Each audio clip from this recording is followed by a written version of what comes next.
Sri Sharda Devi and Her Divine Play, Chapter 8, page 136. Holy Mother was then 32 years old.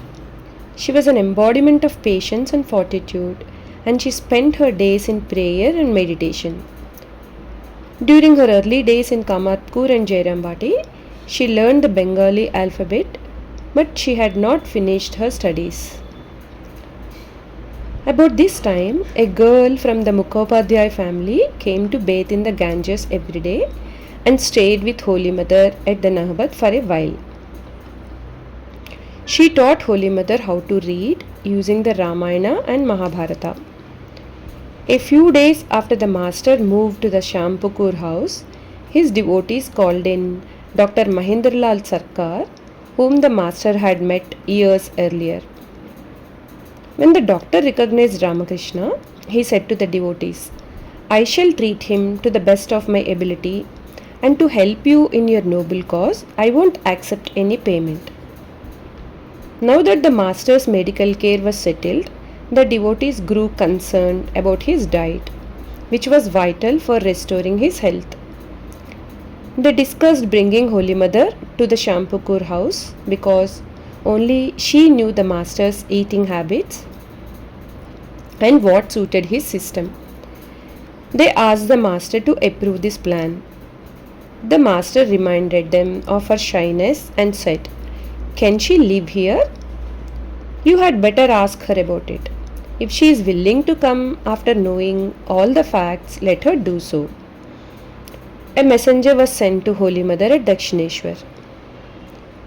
Holy Mother was waiting for this message. It is wonderful to compare these two incidents. While visiting the Panihati festival, the master left Holy Mother to make the decision whether to go or not, and she did not go. Regarding Holy Mother moving to Shyampukur, the master did not order her to go, but instead left her to make the decision. Without a second thought, the mother made the decision to go, and after bowing down to the Divine Mother, left her dear Dakshineshwar for Shyampukur to take care for her husband. Chapter 9 in Shyampukur and Cossipore. Truly, O Lord, you have assumed a human form and proclaimed the greatest mystery of religion. O Ramakrishna, I am devoid of devotion to you. Lord, please bestow your grace upon me always. Ramakrishna performed his divine play in 3 acts. The first, 1836 to 1852, covers his early life in Kamarpur. The second, 1852 to 1885, comprises his adult life in Calcutta and nearby Dakshineshwar. It was in Dakshineshwar that he practiced various sadhanas, attained illumination, and began to promulgate his divine mission.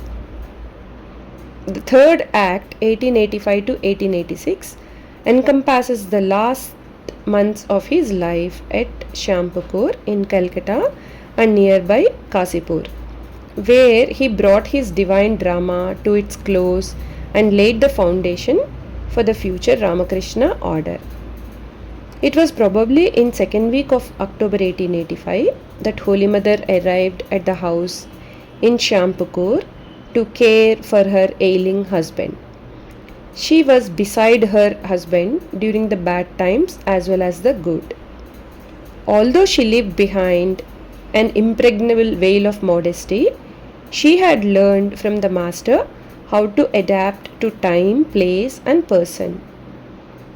Now she applied those teachings.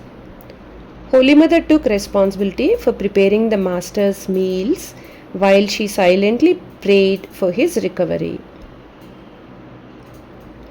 On 10th November 1885, the master had another hemorrhage and his condition became critical.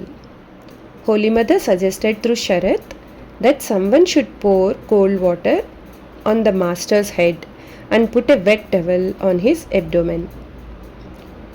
During her stay in Shyampukur, Holy Mother went out only once. One evening after cooking for the master, she walked a mile with Yoginma and Golapma to see Balaram Basu's wife who was ill. Balaram family was very devoted to the Master and Holy Mother. Swami Sharadananda presents a vivid picture of the Shyampukur house where the Master stayed for nearly 3 months. The Master lived upstairs in a spacious room called the parlour. To the north and south of the parlour are two verandas, the northern one larger than the southern. To the west of the parlour are two small rooms, one used by the devotees who stayed overnight and the other by Holy Mother for sleeping. The visitor's room has a narrow veranda to the west. A staircase to the roof is at the eastern end of the corridor leading to the master's room. At the top of these stairs, near the door to the roof, is a covered terrace about 6 feet by 6 feet in size. Holy Mother spent her days on that terrace and there she cooked the special diet needed by the Master. It is really amazing how for 3 months she performed her duties, forgetting all personal inconveniences, while living in that single family house surrounded by men whom she did not know. As there was only one bathroom for all, she would get up before 3 am, perform her bathroom activities, and then silently go to the terrace on the second floor. Without anyone knowing, she would spend the whole day there. When the master's meals were ready, at regular times she would send word downstairs through Swami Advaitananda or Swami Adbhutananda. At those times, the people were asked to leave so she could bring the food and feed the master, or we, the young disciples, would carry his meals to him if that was more convenient. At noon, Holy Mother would eat and rest on the terrace. At 11 pm, when everyone else was asleep, she would leave that room and sleep in her bedroom on the first floor until 2 am. Fortified by the expectation of the master's recovery, she spent day after day in that way. She lived there so silently and invisibly that many of the regular visitors did not know that she was living there and carrying the responsibility for the most important service to the master.